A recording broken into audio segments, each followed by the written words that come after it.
फिर इस घर में रोज नया सामान आने लगा। चांदनियाँ, गालीचे, मेजें, कुर्सियाँ, पलंग, रेडियो, रेफ्रिजरेटर, मालिक की बीवी, मालिक के बच्चे, उसका दफ्तर, दफ्तर का अमला और न जाने क्या क्या। फिर एक रोज एक भोली भाली बांकी सी एक लड़की आई। उसको देखकर मुझे यूं महसूस हुआ कि ये भी एक गोरी हांडी है, और इस तस्वुर से मेरा दिल कांप उठा। क्या ये भी अपने घर से निकलकर इस मकान में पहुंचते ही मेरी तरह एक रोज भूतनी बना दी जाएगी? एक काली कलोटी हांडी। नजर वटू। सबसे नीचे वाले कमरे से मुझे उसकी आवाज सुनाई देती थी। वो दिन भर एक मशीन के सामने बैठकर टुक टुक टुक टुक टुक टुक टुक किया करती। सब लोग उसको मिस दास कहकर पुकारा करते थे। एक रोज मैंने देखा वो लड़की उस मकान की बालाई मंजिल पर आई, जहां मैं एक डंडे के सहारे लटकी रहती थी। उसके साथ एक खूबसूरत नौजवान भी था, जिससे वो बहुत ही इनकसारी के साथ कहने लगी, प्रेम, तुम मेरे दफ्तर न आया करो। क्यों? मेरे आने से दफ्तर के काम में कोई रुकावट तो नहीं होती? मैं तो हमेशा लंच टाइम में आता हूँ। मैं तुम्हें कैसे समझाऊं कि ये भी मुनासिब वक्त नहीं? तुम साफ साफ क्यों नहीं बतला देती है कमला कि तुम्हारे दिल में मेरे लिए अब जगह नहीं है? प्रेम, तुमसे मुझे कोई गिला नहीं। मुझे कोई अगले जन्म में भी जुदा नहीं कर सकता। तो फिर क्या बात है? दरअसल मेरे बॉस को तुम्हारा यहाँ आना पसंद नहीं। और फिर तुम्हारे बॉस को सिर्फ 6 घंटे की ड्यूटी ही तो चाहिए, या कुछ और? बॉस बॉस होता है प्रेम, उसके हुक्म के मुताबिक अमल करना ही पड़ता है, और वो मुझ पर बहुत मेहरबान है। उसने अगले माह से मेरी तनख्वाह बढ़ा दी है, एक दफ्तर में मेरे भाई के लिए सिफारिश कर दी, और मुझसे ये भी कह दिया कि जितने दिन मैं उसके साथ दौरे पर जाऊंगी उतने दिन की तनख्वाह मुझे दुगनी मिलेगी। तो गोया अब तुम उसके साथ शहर से बाहर भी जाया करोगी? हाँ प्रेम, जाना तो पड़ेगा ही। बॉस के तमाम खतूत मैं ही तो टाइप करती हूँ। कमला, मुझे ये मुलाजमत पसंद नहीं है। मगर इसके बगैर काम कैसे चलेगा प्रेम? बड़ी मुश्किल से तो ये मुलाजमत मिली है। तुम तो खुद ही कहा करते थे कि कोई नौकरी कर लो। लेकिन अगर नौकरी बच गई तो तुम नहीं बचोगी कमला, ये भी तो समझो। मैंने पुकार कर कहा, मिस दास, मिस दास, तुझे ये मालूम नहीं कि तेरा ये बॉस कूड़ी हांडी को भूतनी भी बना सकता है? एक काली कलोटी हांडी। बजर बट्टू, एक नजर मेरी तरफ देख तो ले। मगर मेरी तरफ कमला की पुश्त थी, सो उसने घूम कर भी ना देखा।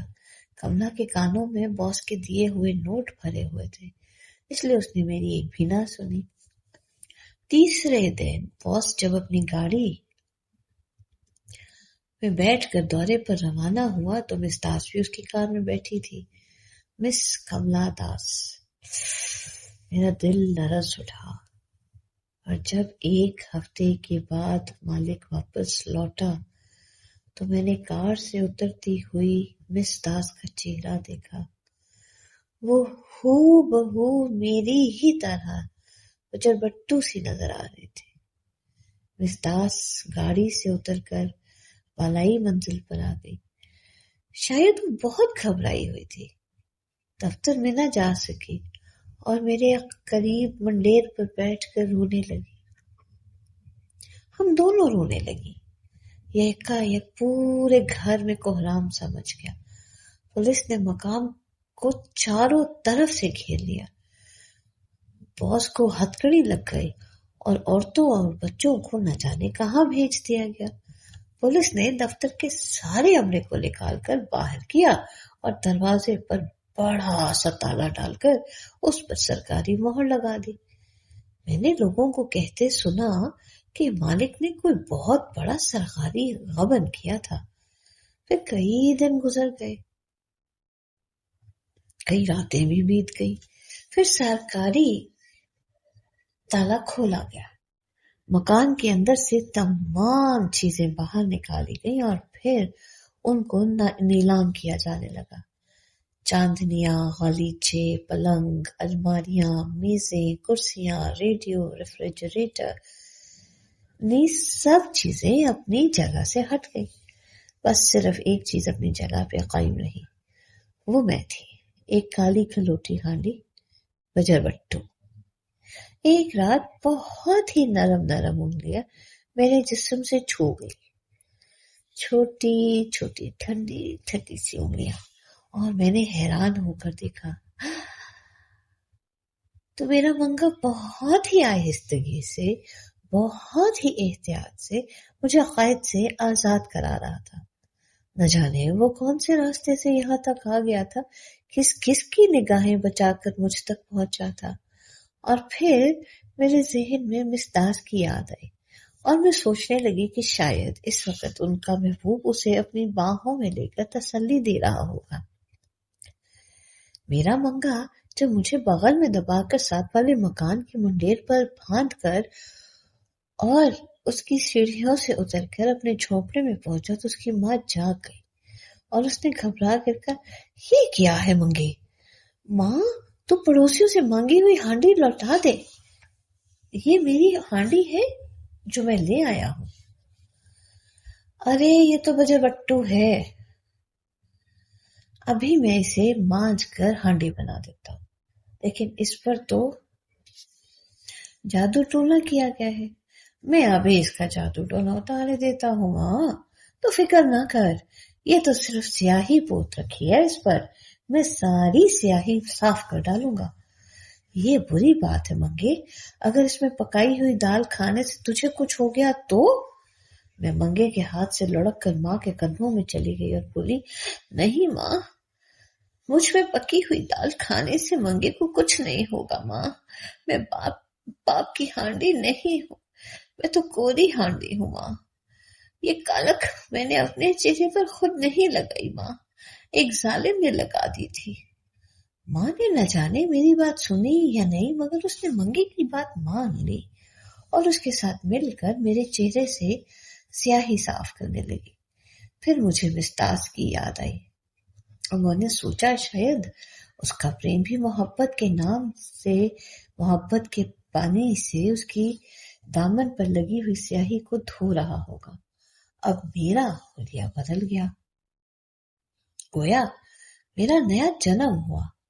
ادھر صبح کی کرن پھوٹی اور ادھر میرے اندر سے چاولوں کی خوشبو مہک کر ہر سو پھیلنے لگی۔ آج میں امیروں کے محلوں کا بجر بٹو نہیں تھی، آج میں ایک مفلس کی چوکی کی زینت تھی۔ ایک بار مجھے پھر مستاس کی یاد آئی۔ اسی وقت جھونپڑے کے باہر گزرنے والوں کو دیکھ کر مجھے لگا کہ وہ سب مستاس کے بارے میں چہمگوئیاں کر رہے۔ میں پریشان ہو اٹھی۔ پھر ایک آدمی جھونپڑے میں داخل ہوا۔ منگے، تو نے سنا کچھ کہ نہیں؟ کیا؟ ارے سامنے والی نئی مکان میں جو لڑکی آیا کرتی تھی نا، اس نے آج کنویں میں چھلانگ لگا دی۔ کون سی لڑکی؟ میرے منگے نے کچھ نہیں سمجھا، مگر میں سب سمجھ گئی، سب کچھ، کہ آج ایک بڑی خوبصورت سی ہانڈی صرف اس لیے ٹوٹ گئی کہ سماج کے دل میں محبت کا ایسا پانی تھا ہی نہیں کہ جس سے وہ اس کی کوری ہانڈی کی سیاہی کو صاف کر دیتا، اسے دھو ڈالتا، پونچھ لیتا، اسے سنوار لیتا اور پھر اس کو کسی مقدس چوکے کی زینت بنا دیتا۔ ہائے بریتا جی، کیا لکھ دیا! مزہ آیا، مجھے پڑھ کے مزہ آیا، امید ہے آپ کو سن کے مزہ آیا ہوگا۔ اگلے کسی نئے چیپٹر کے ساتھ، اگلے کسی نئے افسانے، کسی نئے مصنف کے ساتھ دوبارہ ملیں گے۔ تب تک کے لیے لائک کیجئے، شیئر کیجئے، کامنٹ کیجئے۔ آپ کی تعریف، آپ کی تنقید سراخوں پر۔ اللہ نگہبان۔